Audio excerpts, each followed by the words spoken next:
I think for our organizations, I try to instill hope, because one of the things we pride ourselves on is our clients don't get ransomware, right? Like that's kind of the history of our business. We've always been screaming about this sort of stuff for a long time, and not all of our clients are there, but we really try to make sure that sort of our minimum viable product has a chance at resilience. And that's how we engage with the customer. But also I like to talk to them a little bit just about sort of it being a continuum, right? And let's just try to get 1% better tomorrow, right? And sort of in some, I just try to use the analogy as sort of like self-care, right? Like, what do you do to protect yourself and take care of yourself every day? You have a routine.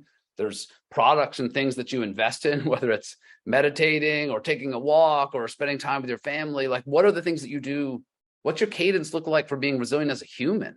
And I think we can start to make better analogies for people to sort of see and look at it that way. Then it's not this thing that I don't understand, right? If we can map MDR to human self-care practices, right? If we can, create more storytelling around that, I think it also makes it easier for the average person inside of an organization to understand their role and what the organization's role is. Because, right, in a family, right, you have roles for the family to take care of themselves. In a community, you do. And so I think I try to work on storytelling or analogies like that, but also to sort of calm people down by reminding them that, like, we're on a process here. Like Jason said, this is a journey that we're taking, but sorry, we're going to be on a long walk.